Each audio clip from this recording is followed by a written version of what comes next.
Paz do Senhor, meus queridos, aqui é o irmão Gilmário, dentro da palavra. Estou aqui muito feliz, aleluia, de estar aqui mais uma vez nessa manhã de sábado para gravar um novo vídeo da parte do Senhor. Você se prepare o seu coração para uma reflexão muito forte. Eu creio que Deus vai falar com você agora no seu coração. Se prepare, você que está agora acordando, aleluia, agradeça ao Senhor por um novo dia, uma nova força, aleluia, para nós vencer, aleluia. Todos nós sabemos, meus queridos, que Deus ele age nas nossas vidas, ele age na sua presença forte, aleluia. Ele começa a nos encher, basta que nós buscamos ao Senhor enquanto se pode achar e invocamos enquanto está perto, aleluia. Como lá, meus queridos, os seres humanos, aleluia, a terra tem sido um palco de um conflito milenar, aleluia, em que o mal parece muitas das vezes prevalecer. Guerras, terremotos, devastações, doenças. Até quando tudo isso vai durar, meus queridos? Aleluia. Até quando? Essa é uma pergunta que nós fazemos. Este pequenos, aleluia, o livro que se chama Bíblia, né? Que abre a porta, aleluia, para um mundo melhor. A Bíblia ela abre a porta para um mundo melhor, aleluia. Um futuro glorioso aguarda aqueles que forem resgatados daqui para uma eternidade, aleluia. Você não pode deixar de conhecer essa fascinante história resgate, aleluia. Um dia ele vai voltar para nos resgatar, para nos buscar a igreja lavada, remida com o sangue de Jesus. E atendê-la, você pode fazer parte dela, encontrará esperança meio à tempestade. Essa palavra de Deus que eu vou ler hoje à noite, eu estou falando um pouco da Bíblia. É onde ela vai nos resgatar, através dela, através da palavra do Senhor. Ela vai nos resgatar, ela vai nos preparar para que possa, quando Jesus vier, nós esteja preparado para subir para a glória. Eu quero ler a palavra do Senhor que se encontra aqui no livro de Lucas. Livro de Lucas, que você possa entender essa mensagem. Lucas, livro de Lucas 15, começando do verso 11, que diz assim: E disse, um certo homem tinha 2 filhos. E o mais moço dele disse ao pai: Pai, da minha parte da fazenda que me pertence. E ele repartiu por eles a fazenda. Pouco dia depois, o filho mais novo, ajuntando tudo, partiu para uma terra longe e ali desperdiçou suas fazendas, vivendo desoladamente. E havendo ele gastado tudo, houve naquela terra uma grande fome e começou a padecer necessidade. E foi chegar-se a um dos cidadãos daquela terra, o qual mandou para os seus campos pacientá-lo porcos, e desejava encher o seu estômago como os bolatos que o porco comia, e ninguém lhe dava nada. E caiu em si e disse: Quanto trabalho de meu pai tem abundância de pão, e que pereço fome, levanta-me, irei ter com meu pai. Ei, papai, porque pequei contra o céu e pequei contra ti, já não sou digno de ser chamado teu filho. Faze-me como um dos teus trabalhadores. E levantando-se foi para o seu pai. Quando ainda estava longe, viu seu pai e se moveu de íntima compaixão, e correndo lançou-se-lhe o pescoço e beijou. E o filho lhe disse: Pai, pequei contra os céus e perante a ti, e já não sou digno de ser chamado teu filho. Mas o pai disse ao seu servo: Trazei depressa a melhor roupa e vesti-lo, e põe-lhe um anel na mão e a sandália nos pés. E trazei o bezerro cevado, matai, e comemos, alegramos-nos, porque este meu filho estava morto e reviveu, e tinha perdido e foi achado, e começaram a alegrar-se. Aleluia. Meu Deus e meu Pai, nesse momento, muito obrigado por essa rica mensagem. Que o Senhor possa, Pai, trabalhar nas nossas mentes, Pai. Espírito Santo, nos enche.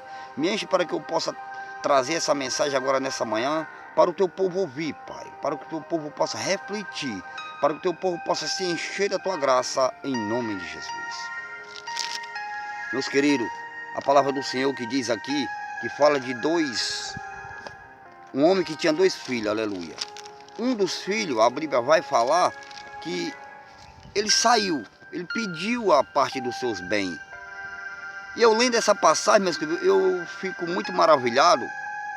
Eu estava procurando entendê-la, como aconteceu aquilo e o porquê aconteceu aquilo. E eu fiquei maravilhado. Eu pesquisando a palavra do Senhor, para se entender a palavra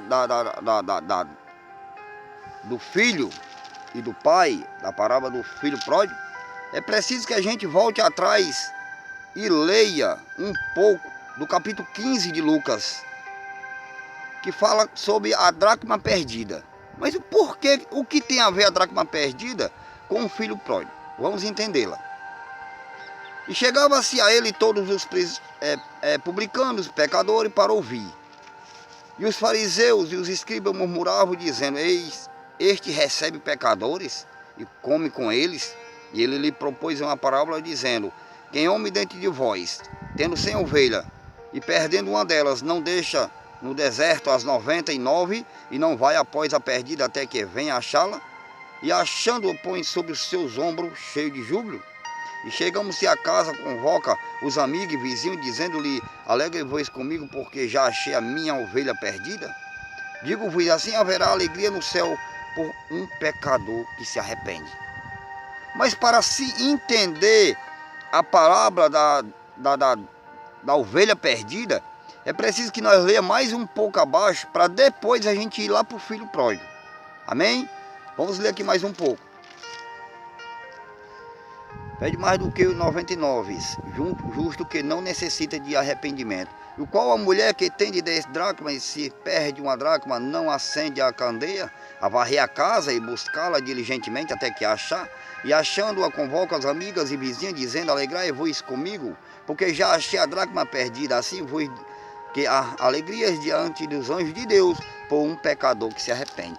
Se os irmãos prestarem atenção à palavra de Deus, cada versículo desse que eu li, no final fala sobre o pecador que se arrepende.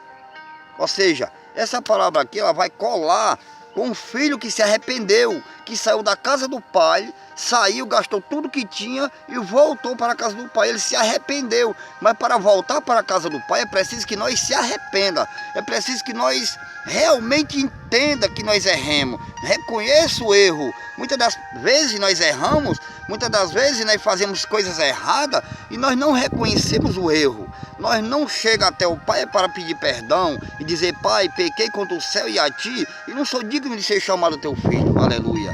Então, para se entender, meus queridos, aqui a palavra do Senhor, é preciso que a gente leia, às vezes, o texto, o contexto, e é preciso que a gente saiba o pano de fundo da história. Aleluia. Quando a gente procura saber o pano do fundo da história, a gente começa a entendê-la. Aleluia. A parábola da ovelha perdida, meus queridos, para que você possa refletir, né? Nem entender, é refletir. A ovelha perdida ali fala de um pecador perdido. Vai falar de um pecador quando ele se perde e o pai ele vai atrás. Ou seja, Jesus ele manda, ele envia os pastores para ir atrás das ovelhas que estão perdidas, desgarradas, estão lá no mundo. E Jesus aqui ele estava ensinando para os fariseus, que os fariseus se admiravam e diziam: esse homem recebe pecadores e come junto com os pecadores. Mas Jesus respondendo, leu a parábola das ovelhas, depois vai para a parábola da dracma e depois vai para a parábola do filho pródigo, para que eles pudessem entender que Jesus estava ali no meio das pessoas que estavam necessitando de uma salvação, das pessoas que estavam realmente ali perdidas, e eles não entendiam isso. Ou seja, é preciso a gente entender o pano de fundo da história daquela época, para que a gente possa pregar sobre o filho pródigo. A ovelha perdida, porque eles se alegraram, porque naquela época, meus queridos, se você for olhar, Davi ele cuidava das ovelhas. Davi ele era pastor de ovelha, mas a Bíblia vai dizer que as ovelhas que Davi cuidava não era dele. As ovelhas eram de Jessé. Aleluias.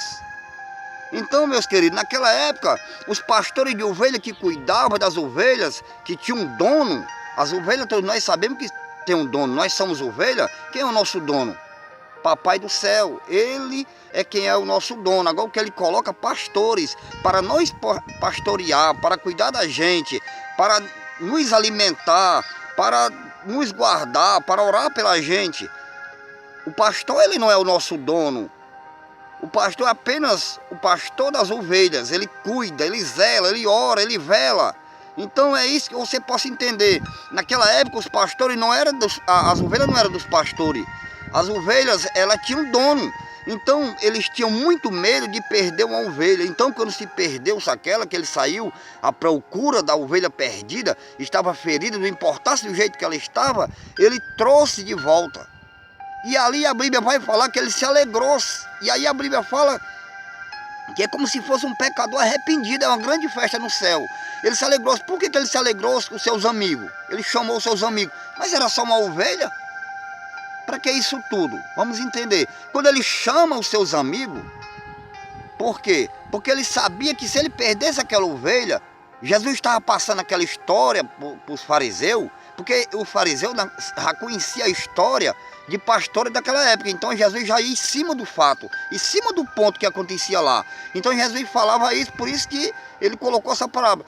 As ovelhas não eram deles. Então se ele perdesse uma ovelha daquela, eles iam perder o emprego e ainda ia pagar a ovelha. Então quando ele achava, ele fazia festa, se alegrava.